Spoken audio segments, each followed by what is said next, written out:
بسم اللہ الرحمن الرحیم۔ السلام علیکم عزیز طلباء و طالبات، کیسے ہیں آپ؟ میں آپ کا اردو کا معلم سلف school of tomorrow city campus گلوال سے۔ ہم اردو پڑھ رہے ہیں چھٹی جماعت کے لیے۔ نظم کا عنوان نعت ہے اور یہ ہمارا لیکچر نمبر 8 ہے۔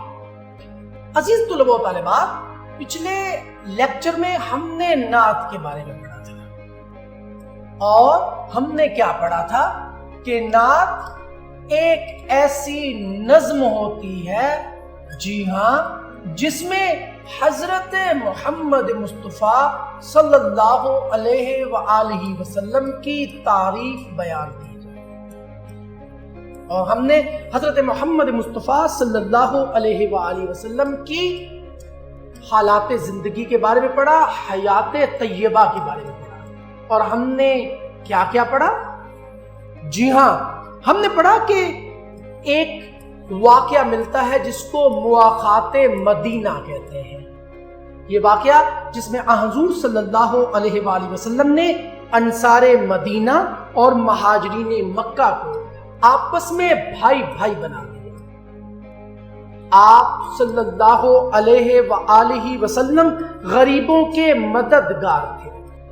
آپ صلی اللہ علیہ وآلہ وسلم بادشاہ ہو یا خادم، آپ صلی اللہ علیہ وآلہ وسلم کی بارگاہ عقیدت میں وہ سر تسلیم خم کیا ہوا نظر آتا ہے، اور آپ صلی اللہ علیہ وآلہ وسلم سلطان شاہ و گدا تھے۔ یہ تو تھا پچھلا لیکچر۔ آج ہم نے کیا پڑھنا ہے؟ ہم نے حضرت محمد مصطفیٰ صلی اللہ علیہ وآلہ وسلم کی حیات طیبہ کے کچھ مزید واقعات اور کچھ مزید باتیں پڑھنی ہیں۔ جی ہاں عزیز طلباء و طالبات، آپ صلی اللہ علیہ وآلہ وسلم کی حیات طیبہ زندگی بہت سے واقعات سے بھری ہوئی ہے۔ جی ہاں، آپ صلی اللہ علیہ وآلہ وسلم نے ہر ٹوٹے ہوئے دل کو محبت سے جوڑا۔ آپ صلی اللہ علیہ وآلہ وسلم نے دین اسلام کی خاطر ہر مصیبت کو برداشت کیا۔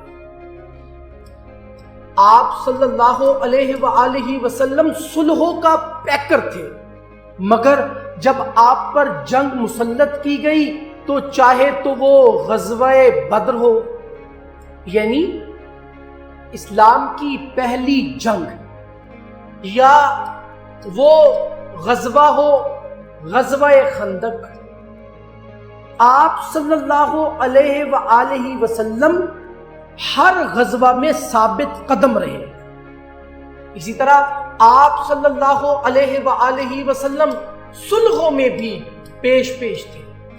جی ہاں، ہمیں آپ صلی اللہ علیہ وآلہ وسلم کی زندگی سے صلحوں کی جو بہت سارے واقعات، مثال کے طور پر میثاق مدینہ ایک واقعہ ہے جس میں حضور صلی اللہ علیہ وآلہ وسلم نے کفار مکہ کی ایسی شرائط کو تسلیم کر دیا کہ جن کو عموماً ماننا بہت مشکل ہے، مگر آپ صلی اللہ علیہ وآلہ وسلم صلحوں کی طرف ہمیشہ پیش قدمی فرماتے تھے۔ تو آپ صلی اللہ علیہ وآلہ وسلم کی زندگی کے جو واقعات ہیں، کیوں نہ میں آپ لوگوں کے لیے ایک دفعہ اس کو اعادہ کروں۔ آپ صلی اللہ علیہ وآلہ وسلم کی زندگی بیش بہا واقعات سے بھری ہوئی ہے، جس میں آپ نے ٹوٹے ہوئے دلوں کو جوڑا، دین اسلام کی خاطر بے پناہ مصائب و آلام برداشت کیے۔ اسلام کا پہلا غزوہ غزوہ بدر، اور ایک بہت بڑا غزوہ جس میں مدینہ کے ارد گرد ایک خندق کی تعمیر کی گئی۔ آپ صلی اللہ علیہ وآلہ وسلم کی جنگی حکمت عملی کا منہ بولتا ثبوت ہے۔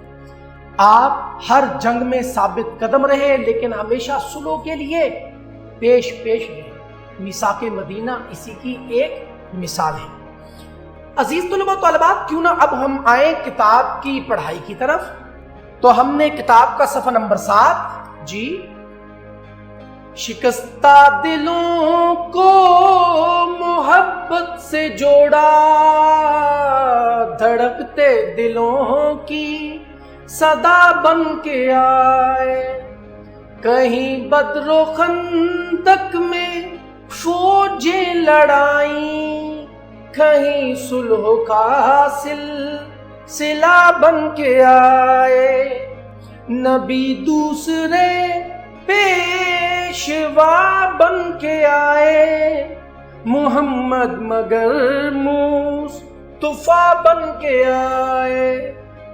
جی ہاں، جزاک اللہ، کتنے خوبصورت انداز سے شاعر نے بیان کیا کہ حضرت محمد مصطفیٰ صلی اللہ علیہ وآلہ وسلم کی زندگی دین اسلام کی خاطر وقف تھی۔